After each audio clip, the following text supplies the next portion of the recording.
وزال للأخ من الأخ المبين لغاد ما بانوا وما ليس يبين. Khatimatou TV, le savoir pour l'action et l'éthique. auzu billahi mina seytaani rajim bismillahi rahmaani rahim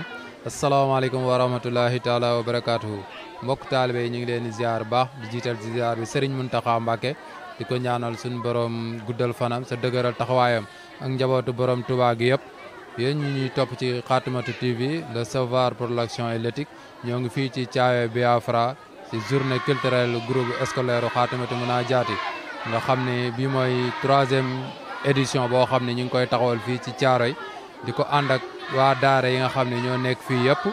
ak yenn kilifa yi jotaay yi ku ci mel ni Serigne Abdou Samang Mbacké ak imam Cissé ñëpp rek kilifa yi nga xam ne ñoo war a teew fii ci jotaay yi ñu bëgg a ànd ak ñoom fii ci animation bi xam naa waa Khatimatou TV tamit ñu ngi koy def en direct incha allah ci Facebook bi ak YouTube beeg yëpp rek xam naa tey toute la journée daal yéen leen bëgg a àndal ak journée culturelle bi incha allah waaw jërëjëf Seck Saalum.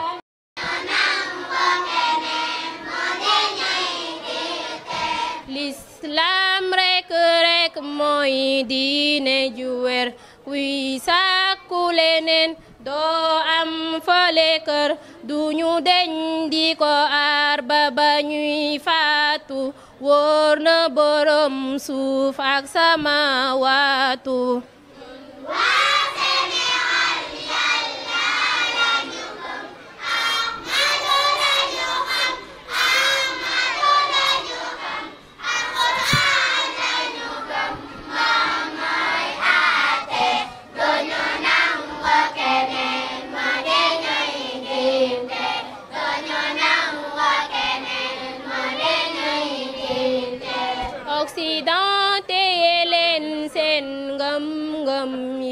li ñu Ahmadu jox duñu ko bàyyi mukk alxuraan duñu ko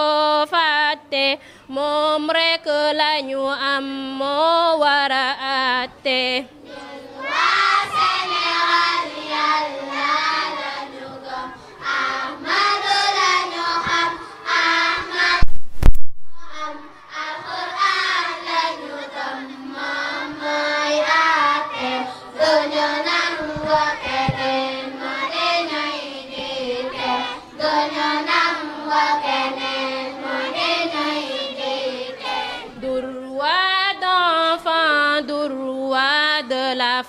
Téye leen ko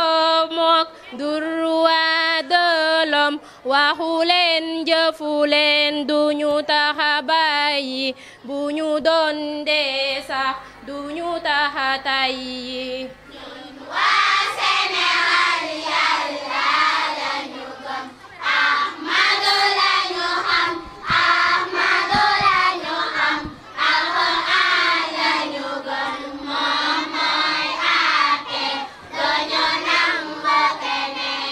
jàpp leen lii nii moom mooy dëgg duñu aar l'islam ak suñuy ngëm-ngëm boole koog lépp lu ñu am muy ndam boole koog lépp lu ñu am muy ndam.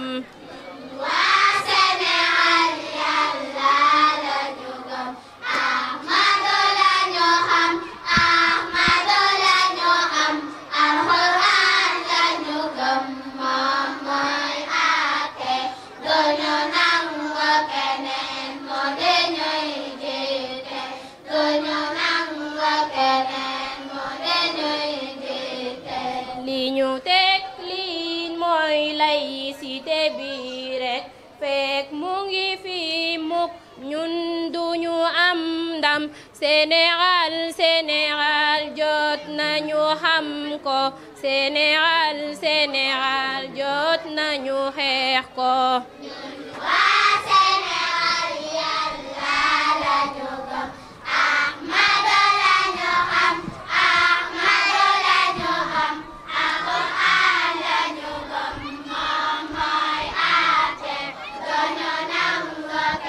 Seyda Wali ak Seyda Jama ak Seyda Koddu ñoo ngi leen di sant bu baax di jaajëfal xale yi bu baax a baax di sant yàlla ci jotaay bi di gërëm ñi nga xam ni tamit ñooy parents d'élèves yi ñoom ñi nga xam ni ñoo wóolu daara Xaatimatu Munaajaati ba jébbal leen seen njaboot kon ñoo ngi leen di sant bu baax waaye tam di sant mbooleem ñi nga xam ni suñuy gan lañu tey ndax ñu yëgal leen bis bi ñu daal ci ñëw kon ñu xam ni journée culturelle lañu wax kon xale yi dama bëgg ngeen déglu ma te xam ni seen bis la tey xale yi dama bëgg ngeen déglu yéen ñëpp te xam ni tey kon bisu fête la di seen fête di seen fête boo xam ni dañ leen ci bëgg jaajëfal ngir wan leen ni kat ay jàmbaan ngeen ci année scolaire bi ñu génn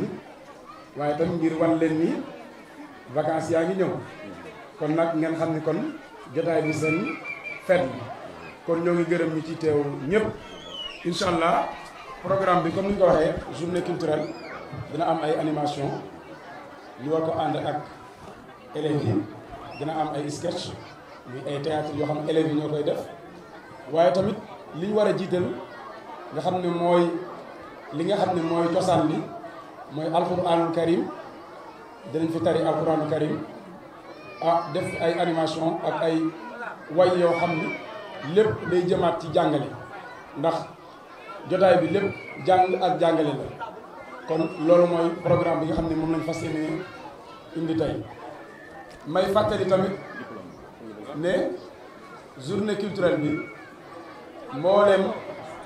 daara ji nga xam ne mooy daaray alxuraan ji nga xam ne ñoo féete nii ci internat bi ak externat bi ñoo ko seq ñuy jaajëfal bu baax tamit sëriñ daara yi nga xam ne ñoom lañ àndal liggéey boobu sëñ Mohamed Mbacke ak sëñ Ousmane ak sëñ Mouhamadou ñoom ñëpp ñu ngi leen di jaajëfal bu baax ci liggéey bu rafet bi nga xam ni